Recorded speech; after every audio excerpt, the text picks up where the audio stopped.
Capítulo 3. Terceira lição. O intervencionismo. Diz uma frase famosa, muito citada: o melhor governo é o que menos governa. Esta não me parece uma caracterização adequada das funções de um bom governo. Compete a ele fazer todas as coisas para as quais ele é necessário e para as quais foi instituído. Tem o dever de proteger as pessoas dentro do país contra as investidas violentas e fraudulentas de bandidos, bem como de defender o país contra inimigos externos. São estas as funções do governo num sistema livre, no sistema da economia de mercado. No socialismo, obviamente, o governo é totalitário, nada escapando à sua esfera e sua jurisdição. Mas na economia de mercado, a principal incumbência do governo é proteger o funcionamento harmônico desta economia contra a fraude ou a violência originadas dentro ou fora do país. Os que discordam desta definição das funções do governo poderão dizer: este homem abomina o governo. Nada poderia estar mais longe da verdade. Se digo que a gasolina é um líquido de grande serventia, útil para muitos propósitos, mas que, não obstante, eu não a beberia, por não me parecer esse uso próprio para o produto, não me converto por isso no inimigo da gasolina, nem se poderia dizer que odeio a gasolina. Digo apenas que ela é muito útil para determinados fins, mas inadequada para outros. Se digo que é dever do governo prender assassinos e demais criminosos, mas que não é seu dever abrir estradas ou gastar dinheiro em inutilidades, não quer dizer que eu odeio o governo apenas por afirmar que ele está qualificado para fazer determinadas coisas, mas não está para outras. Já se disse que, nas condições atuais, não temos mais uma economia de mercado livre. O que temos nas condições presentes é algo a que se dá o nome de economia mista. E como provas da efetividade dessa nossa economia mista, apontam-se as muitas empresas de que o governo é proprietário e gestor. A economia é mista, disse, porque, em muitos países, determinadas instituições, como as companhias de telefone e telégrafo, as estradas de ferro, são de posse do governo e administradas por ele.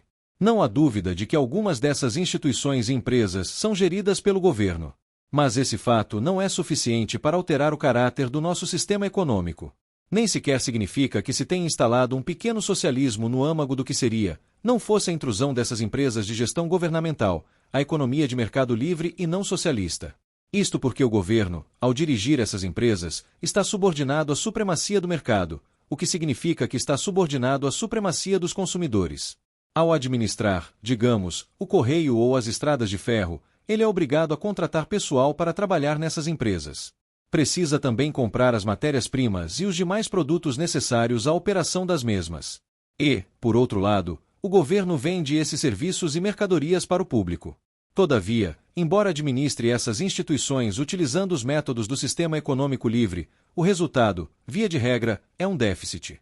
O governo, contudo, tem condições de financiar esse déficit. Pelo menos é esta firme convicção não só dos seus integrantes como também dos que se ligam ao partido no poder. A situação do indivíduo é bem diversa. Sua capacidade de gerir um empreendimento deficitário é muito restrita. Se o déficit não for logo eliminado, e se a empresa não se tomar lucrativa, ou pelo menos dar mostras de que não está incorrendo em déficits ou prejuízos adicionais, o indivíduo vai à falência e a empresa acaba. Já o governo goza de condições diferentes. Pode ir em frente com o déficit, porque tem o poder de impor tributos à população. E se os contribuintes se dispuserem a pagar impostos mais elevados para permitir ao governo administrar uma empresa deficitária, isto é, administrar com menos eficiência do que o faria uma instituição privada, ou seja, se o público tolerar esse prejuízo, então obviamente a empresa se manterá em atividade. Nos últimos anos, na maioria dos países, procedeu-se à estatização de um número crescente de instituições e empresas, a tal ponto que os déficits cresceram muito além do montante possível de ser arrecadado dos cidadãos através de impostos. O que acontece nesse caso não é o tema da palestra de hoje. A consequência é a inflação, assunto que devo abordar amanhã. Mencionei isso apenas porque a economia mista não deve ser confundida com o problema do intervencionismo, sobre o qual quero falar esta noite. Que é o intervencionismo? O intervencionismo significa a não restrição, por parte do governo, de sua atividade, em relação à preservação da ordem, ou, como se costumava dizer 100 anos atrás, em relação à produção da segurança. O intervencionismo revela um governo desejoso de fazer mais. Desejoso de interferir nos fenômenos de mercado. Alguém que discorde, afirmando que o governo não deveria intervir nos negócios, poderá ouvir, com muita frequência, a seguinte resposta: mas o governo sempre interfere, necessariamente. Se há policiais nas ruas, o governo está interferindo. Interfere quando um assaltante rouba uma loja ou quando evita que alguém furte um automóvel. Mas quando falamos de intervencionismo, e definimos o significado do termo, referimos-nos à interferência governamental no mercado.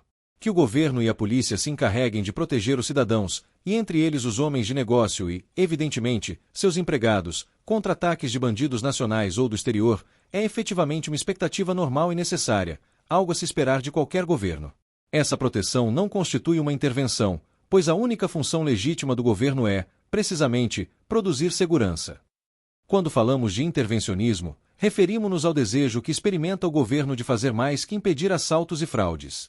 O intervencionismo significa que o governo não somente fracassa em proteger o funcionamento harmonioso da economia de mercado, como também interfere em vários fenômenos de mercado, interfere nos preços, nos padrões salariais, nas taxas de juro e de lucro. O governo quer interferir com a finalidade de obrigar os homens de negócio a conduzir suas atividades de maneira diversa da que escolheriam caso tivessem de obedecer apenas aos consumidores. Assim, todas as medidas de intervencionismo governamental têm por objetivo restringir a supremacia do consumidor. O governo quer arrogar a si mesmo o poder, ou pelo menos parte do poder, que, na economia de mercado livre, pertence aos consumidores. Consideremos um exemplo de intervencionismo bastante conhecido em muitos países e experimentado, vezes sem conta, por inúmeros governos, especialmente em tempos de inflação. Refiro-me ao controle de preços. Em geral, os governos recorrem ao controle de preços depois de terem inflacionado a oferta de moeda e de a população ter começado a se queixar do decorrente aumento dos preços. Há muitos e famosos exemplos históricos do fracasso de métodos de controle dos preços, mas mencionarei apenas dois, porque em ambos os governos foram, de fato, extremamente enérgicos ao impor, ou tentar impor, seus controles de preço. O primeiro exemplo famoso é o caso do imperador romano Diocleciano, notório como o último imperador romano a perseguir os cristãos. Na segunda metade do século III, os imperadores romanos dispunham de um único método financeiro: desvalorizar a moeda corrente por meio de sua adulteração. Nessa época primitiva, anterior à invenção da máquina impressora, até a inflação era, por assim dizer, primitiva. Envolvia o enfraquecimento do teor da liga metálica com que se cunhavam as moedas, especialmente as de prata. O governo misturava prata a quantidades cada vez maiores de cobre, até que a cor das moedas se alterou e o peso se reduziu consideravelmente. A consequência dessa adulteração das moedas e do aumento associado da quantidade de dinheiro em circulação foi uma alta dos preços, seguida de um decreto destinado a controlá-los. E os imperadores romanos não primavam pela moderação no fazer cumprir suas leis. A morte não lhes parecia uma punição demasiado severa para quem ousasse cobrar preços mais elevados que os estipulados. Conseguiram impor o controle de preços, mas foram incapazes de preservar a sociedade. A consequência foi a desintegração do Império Romano e do sistema da divisão do trabalho.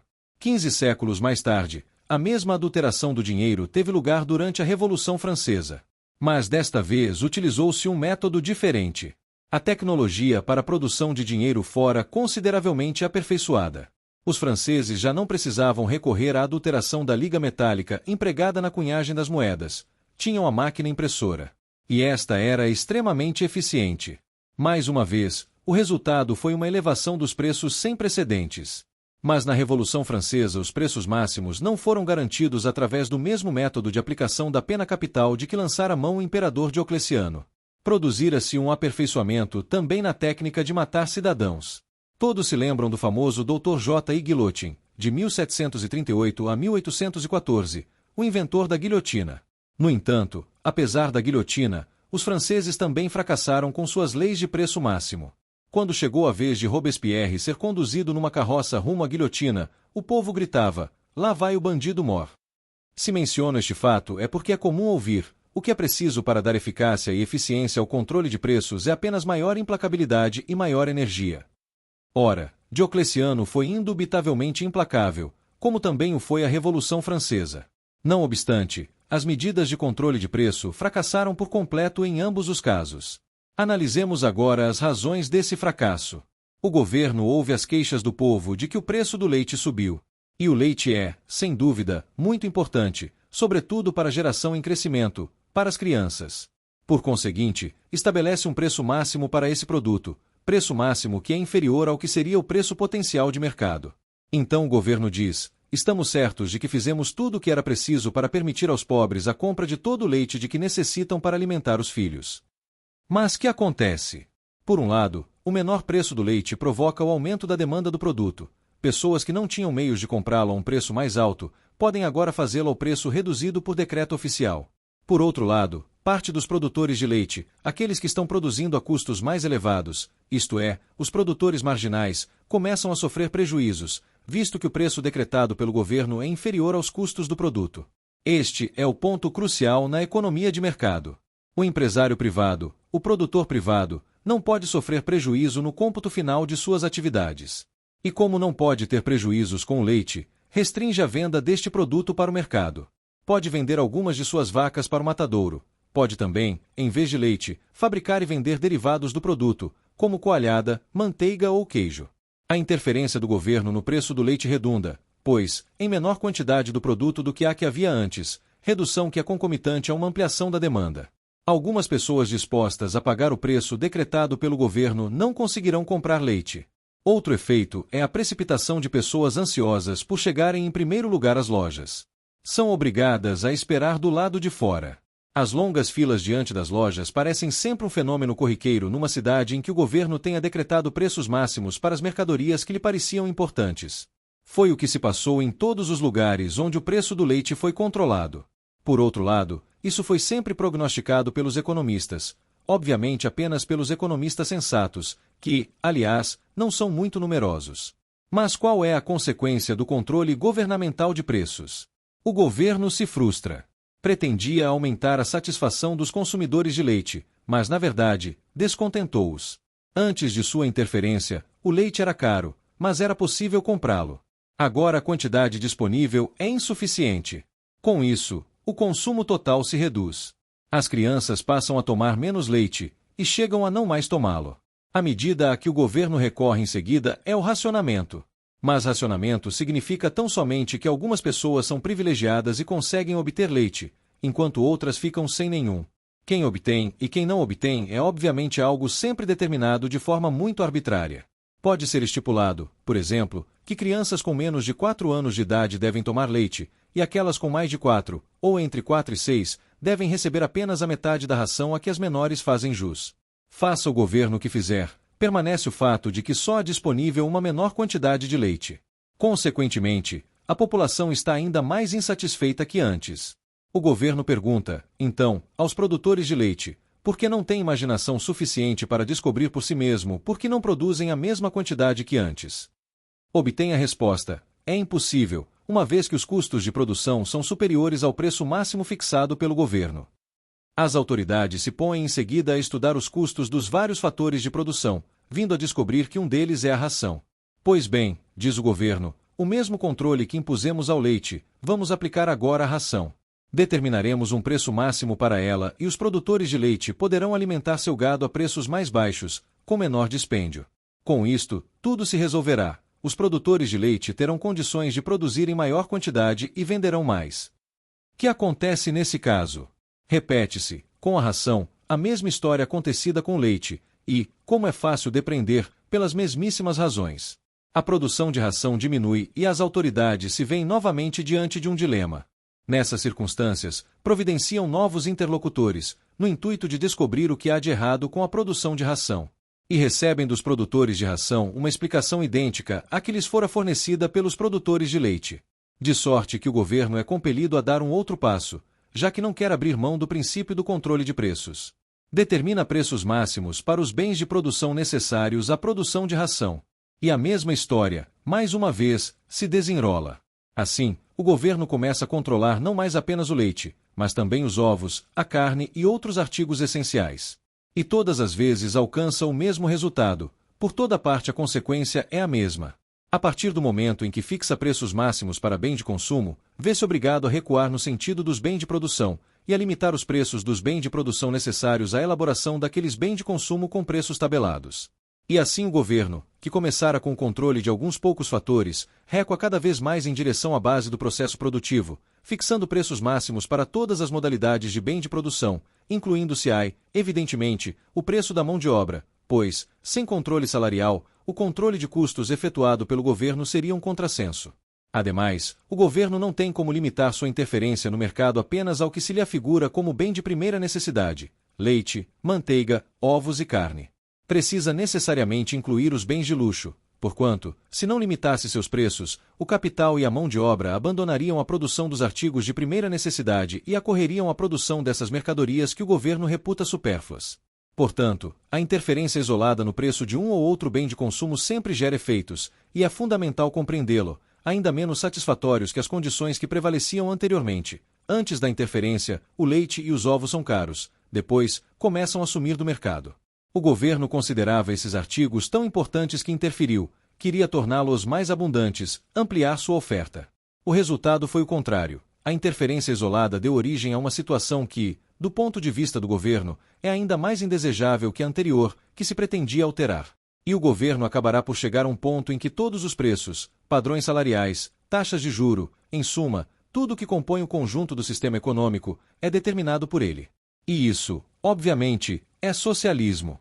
O que lhes apresentei aqui, nesta explanação esquemática e teórica, foi precisamente o que ocorreu nos países que tentaram impor preços máximos, países cujos governos foram teimosos o bastante para avançarem passo a passo até a própria derrocada. Foi o que aconteceu, na Primeira Guerra Mundial, com a Alemanha e a Inglaterra. Analisemos a situação que existia nos dois países. Ambos experimentavam a inflação. Como os preços subiam, os dois governos impuseram controle sobre eles. Tendo começado com apenas alguns preços, nada mais que leite e ovos, foram forçados a avançar cada vez mais. Mais a guerra se prolongava, maior se tornava a inflação.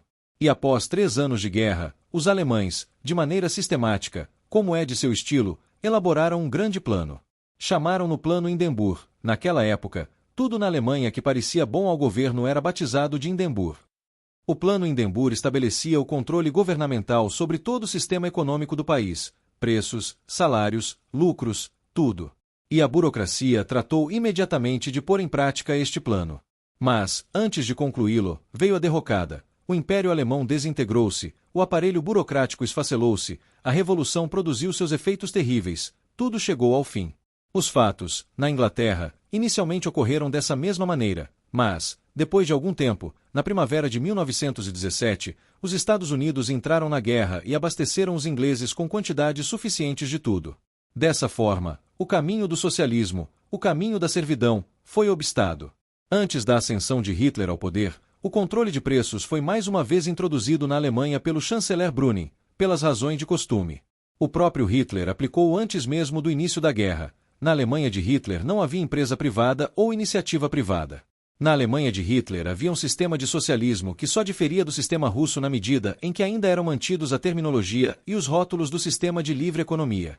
Ainda existiam empresas privadas, como eram denominadas. Mas o proprietário já não era um empresário, chamavam-no gerente ou chefe de negócios, Betriebsführer.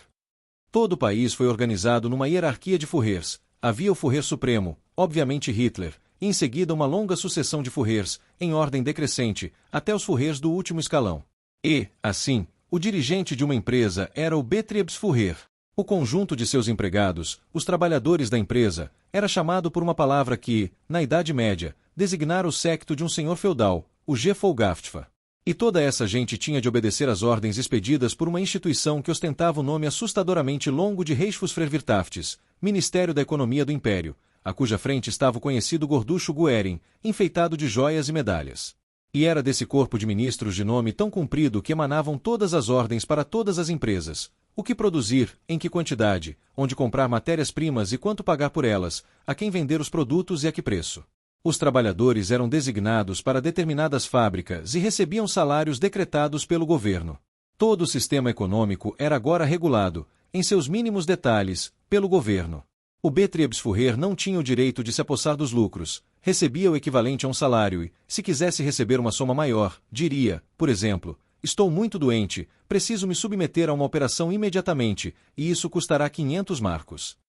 Nesse caso, era obrigado a consultar o Führer do distrito, o Gauführer ou Gauleiter, que o autorizaria, ou não, a fazer uma retirada superior ao salário que lhe era destinado.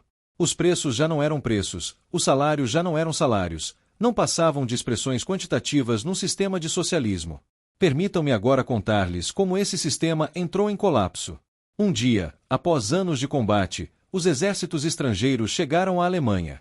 Procuraram conservar esse sistema econômico de direção governamental, mas para isso teria sido necessária a brutalidade de Hitler. Sem ela, o sistema não funcionou. Enquanto isso acontecia na Alemanha, durante a Segunda Guerra Mundial, a Grã-Bretanha fazia exatamente a mesma coisa. A partir do controle do preço de algumas mercadorias, o governo britânico começou, passo a passo, assim como Hitler procedera em tempo de paz, antes mesmo de deflagrada a guerra, a controlar cada vez mais a economia, até que, por ocasião do término da guerra, tinham chegado a algo muito próximo do puro socialismo. A Grã-Bretanha não foi conduzida ao socialismo pelo governo do Partido Trabalhista, estabelecido em 1945. Ela se tornou socialista durante a guerra, ao longo do governo que tinha à frente, como primeiro-ministro, Sir Winston Churchill. O governo trabalhista simplesmente manteve o sistema de socialismo já introduzido pelo governo de Sir Winston Churchill. E isso a despeito da grande resistência do povo. As estatizações efetuadas na Grã-Bretanha não tiveram grande significado. A estatização do Banco da Inglaterra foi inócua visto que essa instituição financeira já estava sob completo controle governamental. E o mesmo se deu com a estatização das estradas de ferro e da indústria do aço. O socialismo de guerra, como era chamado, denotando o sistema de intervencionismo implantando passo a passo, já estatizara praticamente todo o sistema. A diferença entre o sistema alemão e o britânico não foi significativa, porquanto seus gestores tinham sido designados pelo governo e, em ambos os casos, eram obrigados a cumprir as ordens do governo em todos os detalhes. Como eu disse antes, o sistema dos nazistas alemães conservou os rótulos e termos da economia capitalista de livre mercado. Mas essas expressões adquiriram um significado muito diverso. Já não passavam agora de decretos governamentais. Isto também se aplica ao sistema britânico. Quando o Partido Conservador foi reconduzido ao poder, alguns desses controles foram suprimidos. Temos hoje na Grã-Bretanha tentativas, por um lado, de conservar os controles e, por outro, de aboli-los. Mas não se deve esquecer que as condições existentes na Inglaterra são muito diferentes das que prevalecem na Rússia. O mesmo se passou em outros países que, por dependerem da importação de alimentos e de matérias-primas, foram obrigados a exportar bens manufaturados. Em países profundamente dependentes do comércio de exportações, um sistema de controle governamental simplesmente não funciona. Assim, a subsistência de alguma liberdade econômica, e ainda existe uma substancial liberdade em países como a Noruega, a Inglaterra, a Suécia, é fruto da necessidade de preservar o comércio de exportação. Aliás, se escolhi anteriormente o exemplo do leite, não foi por ter alguma predileção especial pelo produto, mas porque praticamente todos os governos, ou sua grande maioria, regulamentaram, nas últimas décadas, os preços do leite, dos ovos ou da manteiga. Quero lembrar, em poucas palavras, um outro exemplo, o do controle do aluguel. Uma das consequências do controle dos aluguéis por parte do governo é que pessoas que teriam, por causa de alterações na situação familiar, de mudar de apartamentos maiores para outros menores, já não fazem. Considere-se, por exemplo, um casal cujos filhos saíram de casa em outras cidades. Casais como este tendiam a se mudar, passando a habitar apartamentos menores e mais baratos. Com a imposição do controle sobre os aluguéis, essa necessidade desaparece. Em Viena, no começo da década de 20, o controle do aluguel estava firmemente estabelecido. Assim, a quantia que um locador recebia por um apartamento de dimensões médias, submetido a controle de aluguel, não excedia o dobro do preço de uma passagem de bonde, sistema de transporte pertencente à municipalidade. Pode-se imaginar que não se tinha incentivo algum para mudar de apartamento. E, por outro lado, não se construíam novas casas. Condições semelhantes prevaleceram nos Estados Unidos após a Segunda Guerra Mundial e perduram até hoje em muitas cidades americanas. Uma das principais razões por que muitas cidades nos Estados Unidos se encontram em enorme dificuldade financeira reside na adoção do controle sobre os aluguéis, com a decorrente escassez de moradias. Ela se produziu pelas mesmas razões que acarretaram a escassez do leite quando seu preço foi controlado. Isto significa, sempre que se interfere no mercado, o governo é progressivamente impelido ao socialismo. E esta é a resposta aos que dizem, não somos socialistas, não queremos que o governo controle tudo. Mas por que não poderia ele interferir um pouco no mercado? Por que não poderia abolir determinadas coisas que nos desagradam? Essas pessoas falam de uma política de meio termo. O que não se percebe é que a interferência isolada, isto é, a interferência num único pequeno detalhe do sistema econômico, produz uma situação que ao próprio governo, e aqueles que estão reivindicando a sua interferência, parecerá pior que aquelas condições que se pretendia abolir. Os que propunham o controle dos aluguéis ficam irritados ao se darem conta da escassez de apartamentos e moradias em geral. Mas essa escassez de moradias foi gerada precisamente pela interferência do governo, pela fixação dos aluguéis num padrão inferior ao que se iria pagar num sistema de livre mercado. A ideia de que existe, entre o socialismo e o capitalismo, um terceiro sistema, como chamam seus defensores, o qual, sendo equidistante do socialismo e do capitalismo, conservaria as vantagens e evitaria as desvantagens de um e de outro, é puro contrassenso. Os que acreditam na existência possível desse sistema mítico podem chegar a ser realmente líricos quando tecem loas ao intervencionismo. Só o que se pode dizer é que estão equivocados. A interferência governamental que exaltam dá lugar a situações que desagradariam a eles mesmos. Uma das questões que abordarei mais tarde é a do protecionismo. O governo procura isolar o mercado interno do mercado mundial. Introduz tarifas que elevam o preço interno da mercadoria acima do preço em que é cotada no mercado mundial, o que possibilita aos produtores nacionais a formação de cartéis. Logo em seguida, o mesmo governo investe contra os cartéis, declarando, nestas condições, impõe-se uma legislação anticartel. Foi precisamente esse o procedimento da maioria dos governos europeus. Nos Estados Unidos, somam-se a isso razões adicionais para a legislação antitruste e para a campanha governamental contra o fantasma do monopólio. É absurdo ver o governo, que gera, por meio do próprio intervencionismo, as condições que possibilitam a emergência de cartéis nacionais, voltar-se contra o meio empresarial, dizendo, há cartéis, portanto é necessária a interferência do governo nos negócios. Seria muito mais simples evitar a formação de cartéis sustando a interferência governamental no mercado, interferência esta que vem a gerar as possibilidades de formação desses cartéis. A ideia da interferência governamental como solução para problemas econômicos da margem, em todos os países, as circunstâncias no mínimo extremamente insatisfatórias e, com frequência, caóticas. Se não for detida a tempo, o governo acabará por implantar o socialismo. Não obstante, a interferência do governo nos negócios continua a gozar de grande aceitação. Mal acontece no mundo algo que desagrada as pessoas, é comum ouvir-se o comentário: o governo precisa fazer alguma coisa a respeito. Para que temos governo? O governo deveria fazer isso. Temos aqui um vestígio característico do modo de pensar de épocas passadas, de eras anteriores à liberdade moderna, ao governo constitucional moderno, anteriores ao governo representativo ou ao republicanismo moderno. Ao longo de séculos, manteve-se a doutrina, afirmada e acatada por todos, de que um rei ungido, era o mensageiro de Deus, era mais sábio que os seus súditos e possuía poderes sobrenaturais. Até princípios do século XIX, pessoas que sofriam certas doenças esperavam ser curadas pelo simples toque da mão do rei. Os médicos costumavam ser mais eficazes, mesmo assim, permitiam aos seus pacientes experimentar o rei. Essa doutrina da superioridade de um governo paternal e dos poderes sobre-humanos dos reis hereditários extinguiu-se gradativamente, ou, pelo menos, assim imaginávamos. Mas ela ressurgiu. O professor alemão Werner Sombart, a quem conheci muito bem, homem de renome mundial, foi doutor honoris causa de várias universidades e membro honorário da American Economic Association. Esse professor escreveu um livro que tem tradução para o inglês, publicada pela Princeton University Press, para o francês e provavelmente também para o espanhol. Ou melhor, espero que tenha, para que todos possam conferir o que vou dizer. Nesse livro, publicado não nas trevas da Idade Média, mas no nosso século, esse professor de economia diz simplesmente o seguinte: o Führer, nosso Führer, refere-se, é claro, a Hitler, recebe instruções diretamente de Deus, o Führer do universo. Já me referi antes a essa hierarquia de Führer, e nela situei Hitler como o Führer supremo. Mas, ao que nos informa Werner Sombart, há um Führer em posição ainda mais elevada. Deus, o Führer do universo. E Deus, escreve ele, transmite suas instruções diretamente a Hitler. Naturalmente, o professor Sombart não deixou de acrescentar, com muita modéstia, não sabemos como Deus se comunica com o Führer. Mas o fato não pode ser negado.